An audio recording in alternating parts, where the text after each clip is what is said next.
नमस्कार दोस्तों, हरे कृष्णा, राधे राधे। अहय अष्टमी की व्रत माताएं अपनी संतान का सर्वथा उन्नति के लिए रखते हैं, अच्छे स्वास्थ्य उज्जवल भविष्य के लिए रखते हैं। जैसे हम करवा चौथ के व्रत अपने पति के लिए रखते हैं, वैसे अहय अष्टमी के व्रत बच्चे के लिए रखा जाता है। पहले जमाने में तो खाली पुत्र के लिए रखा जाता था, पर आजकल ऐसा कोई नहीं, पुत्र हो चाहे पुत्री हो, सभी संतानों के लिए इस व्रत को रखा जाता है।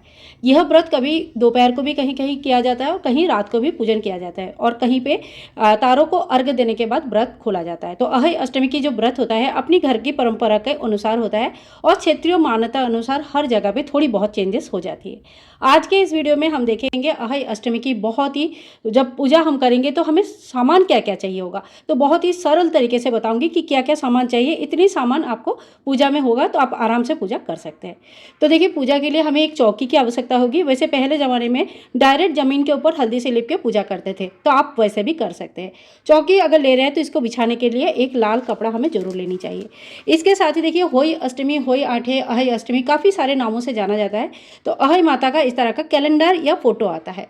तो आप इस तरह का अगर कैलेंडर लाते हैं तो कैलेंडर आपको हर साल लाना होता है, और अगर फोटो ले लेते हैं तो कई साल आपका फोटो के साथ ही आप पूजन कर सकते हैं। तो एक फोटो लेके आप कई साल पूजन कर सकते हैं। और हाँ, अहय अष्टमी की पूजा के समय इस तरह का आप हो सके तो ग्रीन यानी कि हरे चूड़ियाँ पहन लीजिएगा, और हरे चूड़ियाँ पहन के ही पूजन किया जाता है। हरा कलर संतानों के लिए बहुत अच्छा माना जाता है, तो संभव है तो हरी चूड़ियाँ पहन के ही पूजा कीजिएगा। इसके साथ ही देखिए, होई माता का जब हम पूजन करते हैं ना, तो ये साहू माता का लॉकेट आता है, और जब जिस साल पुत्र पैदा होता है उसी साल ये लॉकेट बनवाया जाता है। अगर नहीं बनवाया नहीं है और अभी से व्रत शुरू करना चाहते हैं तो आप नया लॉकेट भी बनाकर पूजा कर सकते हैं, या बिना माला का भी पूजन आप कर सकते हैं। अगर आपके पास माला है तो आप माला का पूजन कर लीजिए, नहीं है तो बिना माला का भी पूजन कर सकते हैं। और ये जो मन के डाला जाता है, तो ये देखिए, ये अपने अपने घर के परंपरा के हिसाब से डाला जाता है। कहीं जगह पे हर साल डाला जाता है, कहीं जगह पे बच्चे जब शादी हो जाती है तब डाला जाता है। तो कोई किसी किसी जगह पे हर 5 साल में डाला जाता है। इसके साथ ही देखिए, मिट्टी की 2 घड़ पूजा जाता है।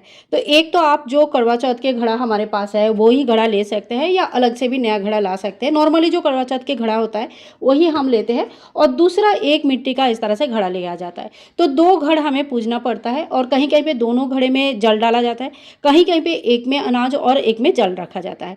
तो इस तरह से 2 घड़ की पूजा होती है, और ये घड़ एक बार स्थापन जब हो जाता है तो दिवाली तक ऐसे ही रखा रहता है। अगर आपके पास मिट्टी का नहीं है तो आप तांबा पीतल के भी कोई भी 2 घड़े लेके पूजन कर सकते हैं।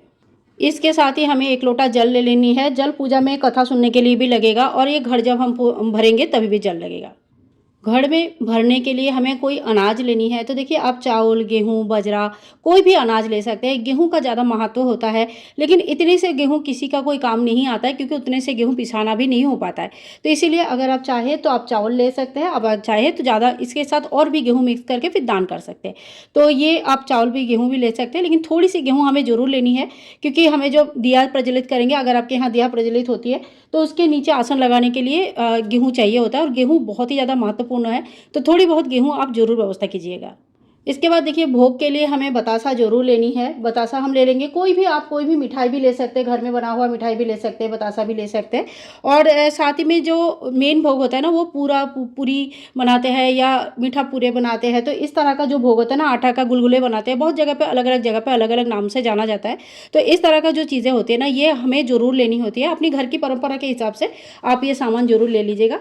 और इसके साथ ही हमें कुछ ऋतु फल चाहिए। अब ऋतु फल जो लेंगे हम, इसमें से हरा फल एक ना एक जरूर होना चाहिए। आप चाहे तो खीरा ले सकते हैं, और इस जो पूजा होता है इसमें किसी भी तरह का जो हरा फल होता है ना, वो जरूर इंक्लूड किया जाता है। मतलब हरे रंग का बहुत ज़्यादा महत्व है, तो कोशिश कीजिएगा जो फल है, जो चूड़ियाँ है, ये सारी चीज़ें अगर आप हरे ले पाएंगे तो।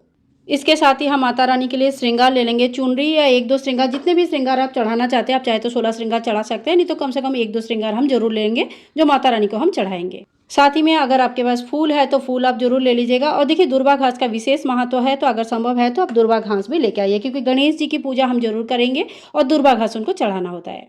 इसके साथ ही देखिए, कथा पढ़ने के लिए आप इस तरह का बहुत ही पतली सी एक बुक रहता है, जिसमें आपको सभी प्रकार का दिवाली के पूजन के साथ साथ करवा चौथ, अहय अष्टमी की कथा, व्रत कथा, गोवर्धन पूजा, सारी चीज़ें मिल जाती है। बहुत ही पतली सी बुक होता है। अगर संभव है तो इस तरह का एक बुक रख लीजिएगा।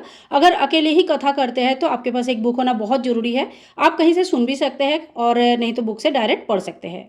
आप पूजा में लगने वाली जो साधारण चीज़ें हैं, जो हमेशा हर पूजा में लगता है, वो देख लेते हैं। थोड़ी-सी हम कुमकुम ज़रूर ले लेंगे यहाँ पे, साथ ही में हम हल्दी ले लेंगे, हल्दी का बहुत ज़्यादा महत्व है, हल्दी हमें ज़रूर लेनी है।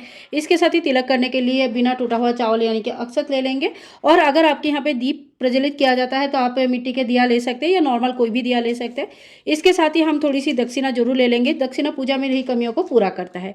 साथ ही में हम मौली ले लेंगे, वस्त्र स्वरूप चढ़ाने के लिए मौली हमें ज़रूर चाहिए होगा और गणेश जी को चढ़ाने के लिए यहाँ पे हम पीला जेनोई ले लेंगे। तो इतनी सामान हमें हर एक पूजा में ही हमें लग जाता है। साथ ही में देखिए, अगर आपके यहाँ पे बायना निकाला जाता है, तो आप कोई भी सूट पीस ले सकते हैं या ब्लाउज पीस या साड़ी जो भी आपको देना है वो ले सकते हैं। साथ ही में थोड़ी-सी कोई भी श्रृंगार की सामग्री या थोड़ा-सा दक्षिणा हमें ले लेनी है। सो फ्रेंड्स, ये वो संपूर्ण सामग्री है जो हमें पूजा के लिए चाहिए होगा। इसके अलावा आप सामग्री को कितना भी बढ़ा सकते हो, कितना भी कम कर सकते हो, कोई दिक्कत नहीं है। तो इतनी सामान कम से कम हमें पूजा के लिए चाहिए होगा। फ्रेंड्स, पूजा कैसे किया जाता है इसकी वीडियो ऑलरेडी चैनल पर है, आप ज़रूर देखिएगा। और संतान के लिए अगर आप व्रत नहीं भी रख पाते हो, व्रत रखना अगर संभव नहीं होता है, तो आप केवल मात्र पूजा भी कर सकते हैं। आज के लिए इतना ही, मिलूंगी नेक्स्ट वीडियो में, तब तक के लिए हरे कृष्णा, राधे राधे।